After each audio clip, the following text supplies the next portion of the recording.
Welcome back.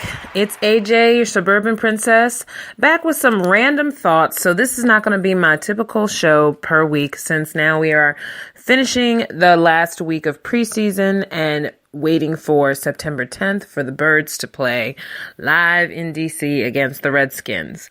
But until then, I had some thoughts after reading several reports this afternoon regarding the first 17 that were cut today. I thought about it, and I think it was first 15. 16. It was 16 that were cut. I started to realize that this is the time of year that it's so easy to be happy, sad, indifferent about who leaves the nest. These guys have spent since March, April, since like pre-camp and, the OTAs and all the ones for the rookies and then the actual group practices. I mean, there's been months and months these guys have decided to spend most of their time trying to get on this team. And all over the NFL, I'm sure these players have really been going through a lot of mixed emotions.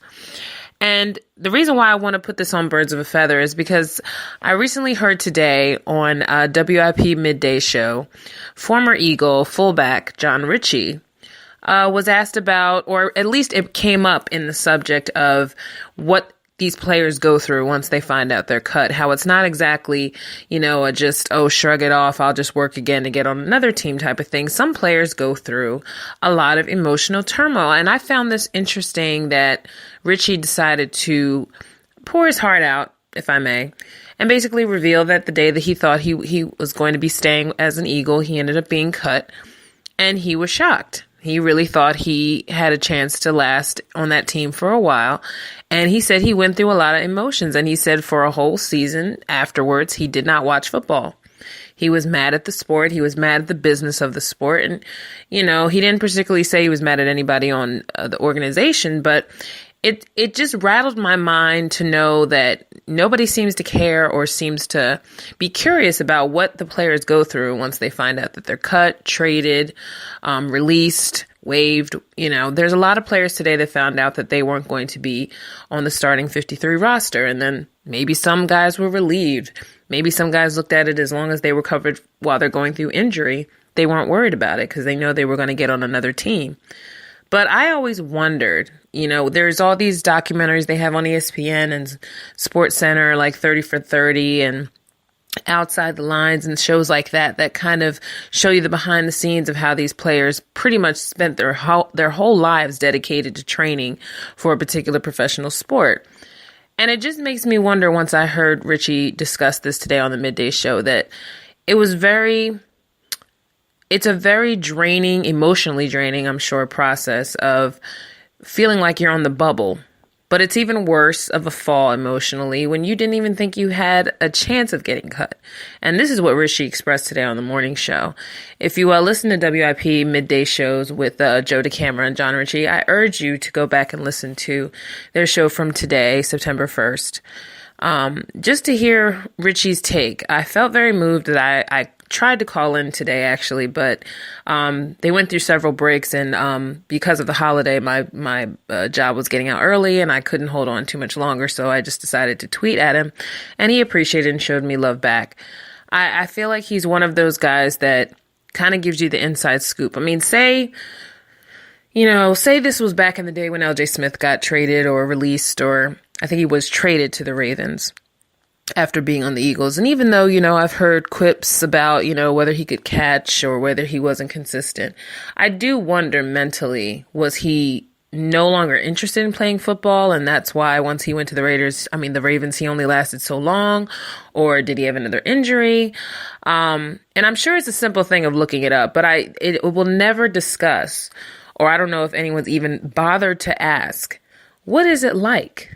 It's like if I went to apply for a job in New York, I had saved all my money. I finally get that big interview with that company.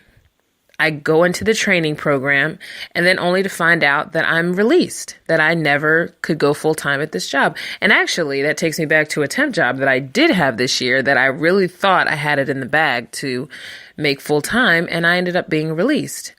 And it was mixed emotions because it was one of those jobs where I really didn't care for whether I stayed or not, but I also wanted to do a good job, and I had never been fired and or released from a job, so I didn't know what it was like. And it was kind of a humbling but frustrating. Granted that I never knew what was going to happen the next 3 months after that I would end up fighting for my unemployment, having to go to a small claims court thing and having to fight for my unemployment back. That whole process was a mess, but the parallel to this is just the thought process. What is it like when you pretty much feel like you've done all you had to do to do what you can do to stay on a team, stay in an organization, work with the people that you prefer, and you were pretty much in there up until the time that you weren't. But that's another reason why I decided to make this brief podcast, because I decided I want to ask my audience the question. What do you think it's like for a professional athlete? I mean, these guys lay their bodies and minds on the line. They have families that they started since they were probably in college, never thinking they'd go pro, but always dreaming of it. And when they do, they think they have it made. I'm sure there's some cocky young ones still today who, the generation and the mindset has changed a lot in football now, where it seems like there's more celebrity attached to it than actual hard work and dedication. But since we don't have the Eagles spotlighted on the documentary that the Tampa Bay Buccaneers have been selected for this year, I think that is something that if they ever do get chosen as a team, I would love to see behind the scenes, what it's like to find out that week before the beginning of a new season that you're not going to be on the team.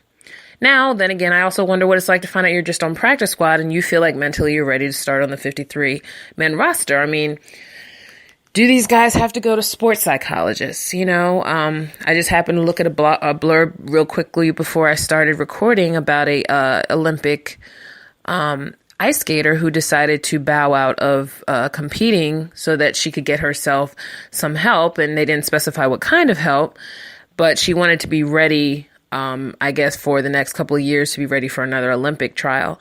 So I guess she's taking a step back to reevaluate herself, or maybe skate a different way or learn different techniques. But I have a feeling that part of that means that maybe psychologically she felt like she was not in it anymore and she needed to step back. And sometimes you wonder if that's really kind of a retirement stance, or is that one of those like, I need to find out if my priorities are still in this sport. Do I really love it? Back to LJ Smith, I do honestly think that he just didn't love the sport anymore enough to stay. I think he was a good tight end, but I think he could have been better. He did catch one of the big passes in the Super Bowl, so he had his big time experience. But some people do find that when you get to the top, there's nothing really there that keeps you there mentally. You've already done it. You worked hard. You did the journey, and then what? Even if you do or don't get the big championship, is it worth it? Do these guys reevaluate how much work they put into it later and realize maybe my heart's not in it, maybe I'm not meant to be? Or do you go the exact opposite extreme mentally, and do you get totally defiant and decide that you're just going to make your own rules and, I guess, bully your way into another team, or work just as hard physically just to get yourself back into shape?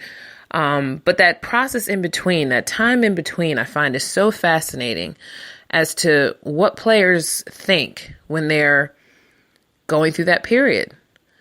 When the Eagles cut the 16 players they cut today, they also cut one of the backup quarterbacks in Thursday night's game that actually scored a touchdown that looked pretty cool, how he created the shot for that player to catch to get into the end zone. Because honestly, the whole game was basically between Matt McGloin and Dane Evans, and Dane Evans looked like the better backup quarterback. But yet today, the Eagles released both of them. And they decided that Nick Foles is probably the best backup at this time to Carson Wentz. But Nick Foles hasn't played at all. So is that really smart? Are we setting Foles up to fail so that later along they're just going to cut him and get somebody else? You just never know what's going to really happen in this kind of weird void that the players go through, waiting around to find out if their number's called. I just can't imagine, because even as a fan, all we know is who we hear, the next day. We just hear names and we just think, is that our guy? All of us fans or any of us who are probably tuned into what the Eagles have have done this far in preseason are probably looking for Corey Clement's name to come up, because I personally think I've seen enough from him in the preseason that I don't think he should not be on the 53-man roster. I definitely think he played way better than the 4th round pick that the Eagles got in Donnell Pumphrey. I think that he needs to be a practice squad, because I don't think he's physically and mentally seeing the field and fitting into the team that they're developing. He doesn't need to be cut, and I don't think the team as a whole has enough pride to cut him just because. Some people follow through late. You know, maybe they feel like he'll catch lightning in a bottle later, or maybe they just feel like he's just good for an extreme backup situation. But it just, going back to what I was talking about earlier with John Ritchie, I really do feel like it's something that I've always been curious about. In my early days of wanting to be a little sidelines reporter, if I ever got the chance in sports as a female reporter, I've always wanted to be able to ask a player, what is that like? Those moments, those days, is there depression? And Ritchie honestly answered that question for me today. It was really important that he let a little bit of that out on the show, because I really feel like he showed a little sliver of the reality of men putting their lives on the line for this sport, and then it can be gone in an instant. One injury can turn into something that, you know, delays your whole life career. Your life and career. And I really do think that it's one of those things that we as fans, we don't think about, because we're not on the sidelines. We don't see every practice. We don't see the stuff that happens after practice. We don't see their lives outside of sports. So, you know, they're just a number and a name on a fantasy football sheet. I made this brief podcast basically to ask that question. And since I always promote my AJ Radio Caller Instagram, as well as emailing me at ajradiocaller@aol.com, I would like anybody who has listened to this portion, think about that and email me your thoughts. Or tweet me at girlyvirgo78 on Twitter, just if you feel like popping off a thought. Also, we are also in the age, speaking of fantasy football, where us females are now slowly getting into the time of being on draft teams and being drafted onto fantasy football work leagues, friend leagues, you know, office pools, all that type of stuff. And I, for one, am very honored that at my new job that I was asked by one of the males at my job to join their fantasy football league. And I thought that was awesome. I still have no idea how these rules work as far as, you know, what players I'm going to select. But I did see my name on one of the teams as picking second. So I'm hoping that means I will probably pick somebody who I feel is the big get. Me personally, I'm in love with running backs and wide receivers, so I would choose Mac Hollins as my first pick for a wide receiver. I really do think he'll be a silent threat on the Eagles, and I'm very much aware of fantasy football. I don't have to stick to all Eagles players, obviously. But I think Tyreek Hill from Kansas City Chiefs is a threat. Let's see, thinking all around here. Running back, I do think that new running back Leonard Fournette that I think fans during the draft thought the Eagles would pick, I do think he'll be something to talk about for the Jaguars. I do see Patrick Mahomes somehow upsetting Alex Smith in Kansas City as well. I think Kansas City might be an interesting project to watch this year. I do think Andy Reid's got all his eggs in a basket, and I do think he's got everything lined up, his ducks in a row. That's what I was going to say. But yes, fantasy football itself is a whole science that us females, I think, have become more and more educated on. With the span of the football audience starting to turn more female, with us ladies having football clinics for us, and with the football leagues that come out now for women, whether they're sexist, aka lingerie leagues and stuff like that. But you know, the future is female, and I feel like in sports, especially as to why I decided to start doing Birds of a Feather podcast, I feel like it's important that the world honestly understands that us women, we don't want to just sit around and be pretty anymore at the sports. We want to actually know what the hell we're watching. We want to see the players improve. We want to feel like we're part of the conversation.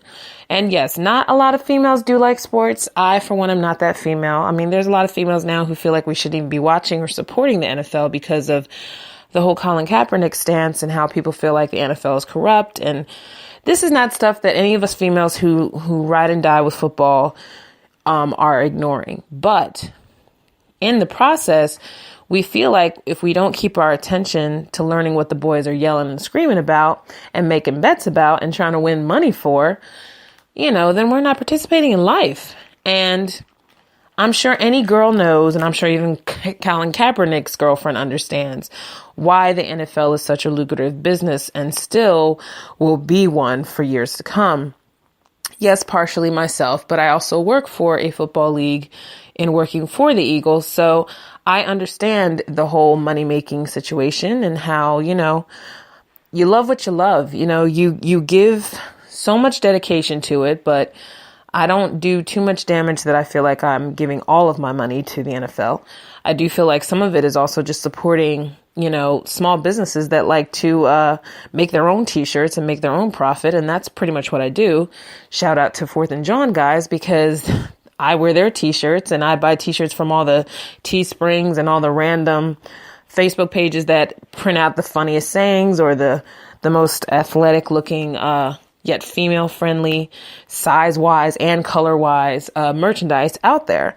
So, in a way, I feel like I'm kind of doing both things a service. I feel like I'm still giving small businesses money, and I'm also giving some to the NFL, and I'm also recognizing that by buying t-shirts with Colin Kaepernick's likeness to support the fact that I understand his protest, and I am down for the cause in that sense. But everyone says every year that you should protest the NFL and you shouldn't buy tickets. This year will be my first time I'm actually going to an away game since I just bought my plane tickets to go see the Eagles play at the Rams in LA in December. One, I've never been to Cali in December, so that'll be an experience. And two, it's an excuse to see my girlfriends who I haven't seen in a while who live there.